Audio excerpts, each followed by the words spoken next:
Chers frères et sœurs, en ce troisième dimanche de Pâques, nous célébrons un moment déterminant de notre foi chrétienne, la résurrection du Christ, pierre angulaire de notre espérance et fondement de notre rédemption.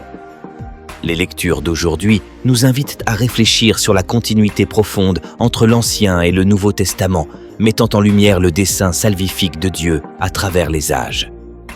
Avant de continuer, je remercie infiniment les pères René et Boris pour cette opportunité. Chère famille, dans la première lecture tirée des Actes des Apôtres, Pierre s'adresse aux habitants de Jérusalem.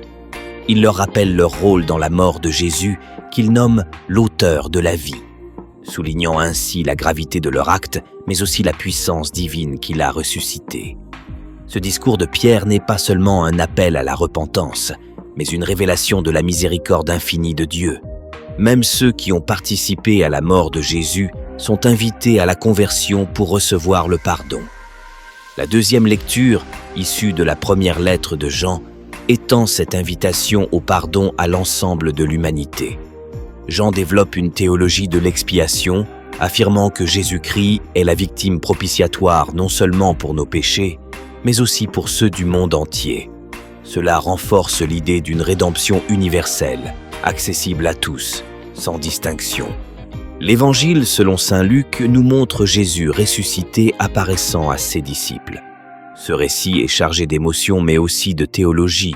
Jésus ouvre l'esprit de ses disciples à la compréhension des Écritures. Il leur explique que sa mort et sa résurrection ne sont pas des accidents de parcours, mais l'accomplissement des prophéties de l'Ancien Testament. Ce moment d'enseignement souligne la continuité divine et la fidélité de Dieu à ses promesses. Le lien entre ces lectures est le thème de la révélation et de la réalisation du plan divin à travers la souffrance et la résurrection de Jésus. Théologiquement, cela nous amène à considérer la croix non comme un échec, mais comme un acte de triomphe divin où le mal et la mort sont définitivement vaincus. Anthropologiquement, ce message de la Pâque chrétienne interpelle notre manière de comprendre la vie, la mort et notre propre humanité. Dans un monde où l'injustice, la douleur et la mort semblent parfois avoir le dernier mot, la résurrection nous offre une perspective radicalement différente. Elle nous appelle à vivre en résurrection, en témoin de l'espérance, en agent de pardon et en annonceur de la joie pascale. En tant que communauté de croyants, nous sommes donc invités à incarner cette espérance.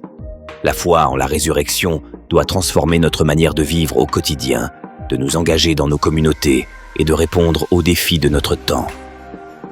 Cela requiert une conversion continuelle, un cœur ouvert à l'amour divin et une volonté de témoigner de cette vérité auprès de tous. Prions donc, chers frères et sœurs, afin que la grâce de notre Seigneur Jésus-Christ ressuscité nous renouvelle et que son esprit nous guide pour que nous puissions être, comme les premiers témoins, des messagers de cette bonne nouvelle. Amen.